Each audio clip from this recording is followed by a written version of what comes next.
So in this video we'll talk about what a multiplicative inverse is. But first let me ask you a question. Is there, given any fraction, so given some number in the numerator, some number in the denominator, is there another fraction that when you multiply your original fraction by, you always get 1? So that's the question I'm asking. The question that I'm asking is, given any fraction, let's say a over b, and let's pretend this is not here, is there any fraction that I could multiply a over b times to get 1? This fraction is called the multiplicative inverse. So this fraction that we're going to multiply a over b by, which could be any fraction whatsoever, is called the multiplicative inverse. So if you have some fraction which is in the form of a over b, if you multiply that by b over a, you will always get a result of 1. Let's see why this is true. Let's see why this is true. So let's just do the multiplication and see what happens.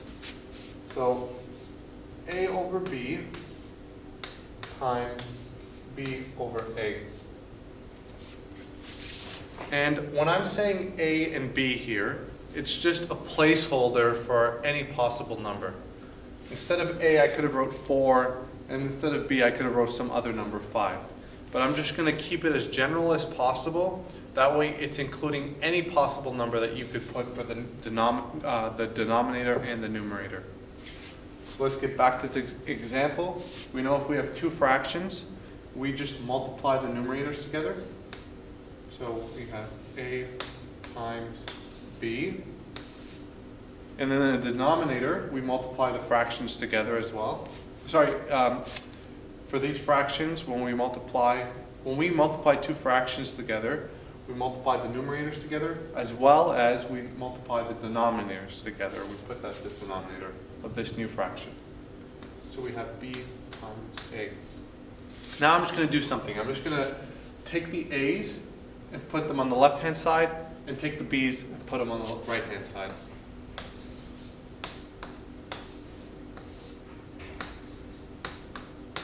So all I've done is just switched the order in which b and a occur. Now we also know that if we have this multiplication, I should be able to split them up as well, right? There's nothing saying I can't do that. So this would be the same thing as saying a over a times b over b. And if you're not so sure about that, you can just multiply these back together and you'll see you'll get the same result. You can go work backwards and get to the same result as this. So what we did was multiply these together. I put the a's on one side and the b's on the other side. I separated the two fractions, and now we're going to use this property, which we know that any number which is in the numerator and the denominator, if they're the same, is always equals to 1. So for example, if we have 2 over 2, so we have the same number in the numerator as well as in the denominator, this will always reduce down to 1. So we're going to use this fact over here. So we have some number which is the same in the numerator and the denominator. So that we can just simplify this to 1 times, same thing applies here. So we have 1 times 1. So what do we have? So all these things are equal, right? So I've just shown that a over b times b over a is the same thing as saying that's equals to 1. So this result, when you multiply out these fractions, you get the result of 1. And what this is, instead of just showing you all this, becomes tedious.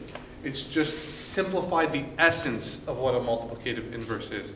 So we've just figured out that a multiplicative inverse is just the reciprocal or the flip of the original fraction. So let's do a few examples so you understand clearly what I'm trying to say. Because sometimes when you're, for myself, if we're talking abstractly with A's and B's, I don't really get it until I do an example that's really like simple for me. And then I understand what they're trying to say. So let's say you were given this fraction, and I told you, and I asked you, what is the multiplicative inverse of 2 over 5? Well, just following what this says is we take, this would be A, this would be B. We just flip the fraction and we multiply it by this. So we would multiply the flip. So that means the 5 would come in the numerator and the 2 would come in the denominator. You can see I just flipped the fraction and multiplied it. And you can check for yourself, but this would be equals to 1. Because we have a 5 in the denominator and numerator, and we have a 2 in the denominator and numerator. So once you do the cancellations, you'll get 1. So the multiplicative inverse is just the flip. It's just the fraction times the multiple multiplied by the flip. Another quick example. So let's say I asked you, what is the multiplicative inverse of 1/2? So we want to multiply this by something to get 1. So we just flip it, so the 2 comes on top, and the 1 goes at the bottom. So this result gives me 1. And let's say you wanted to check. So multiply the numerators together. So we have 1 times 2 is 2. Multiply the denominators together. We have 2. And we have 2 over 2, which simplifies to 1. So that's what we wanted.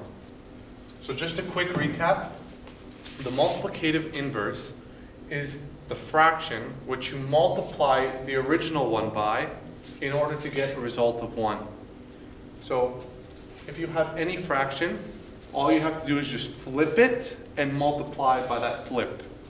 And you should get an answer of 1. In the next video, we'll do a few examples of multiplicative inverse just to hammer home.